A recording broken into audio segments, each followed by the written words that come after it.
Bonjour, bienvenue sur un point sur la conjugaison et plus particulièrement aujourd'hui l'imparfait. Alors je vous invite à activer les sous-titres afin d'avoir la transcription de ce que je dis. Donc l'imparfait, qu'est-ce que c'est? C'est un temps du passé. Il est souvent utilisé dans les contes, récits pour décrire une personne, un animal ou une chose. Il décrit une action qui a duré ou qui s'est répétée dans le passé sans limite de temps.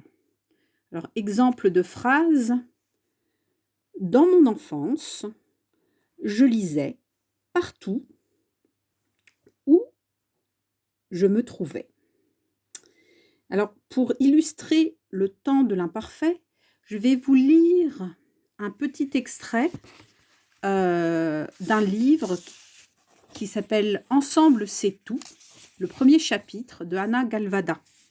Et vous allez comprendre l'utilisation de l'imparfait. Alors, je vous lis ce petit extrait. Paulette l'Estafier n'était pas si folle qu'on le disait. Bien sûr, elle reconnaissait les jours, puisqu'elle n'avait plus que ça à faire désormais. Les compter, les attendre et les oublier. Elle savait très bien que c'était mercredi aujourd'hui.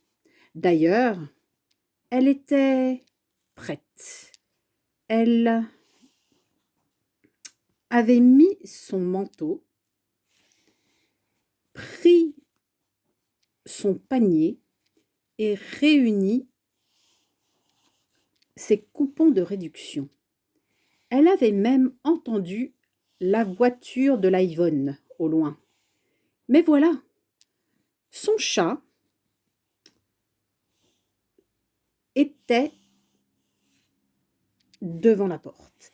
Il avait faim et c'est en se penchant pour reposer son bol qu'elle était tombée en se cognant la tête contre la première marche de l'escalier. Alors dans ce petit extrait qui décrit donc Paulette l'Estafier, on comprend que l'action est dans le passé et l'on décrit le personnage, donc Paulette, et ses habitudes. Donc toutes ces habitudes dans le passé sont illustrées ici par l'utilisation de l'imparfait.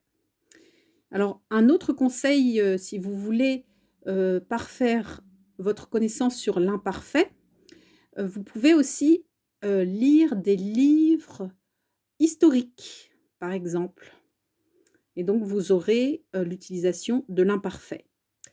Voilà, c'est tout pour aujourd'hui. Et donc si cette vidéo vous a été utile, je vous invite à la liker et surtout à la partager. Et si vous souhaitez d'autres vidéos de ce genre sur les conjugaisons, l'orthographe, n'hésitez pas à m'en faire part dans les commentaires. Et surtout, abonnez-vous, voilà, en utilisant le petit icône s'abonner. Je vous remercie de votre attention et à demain pour d'autres vidéos de grammaire, orthographe ou culturelle. Très bonne journée à tous.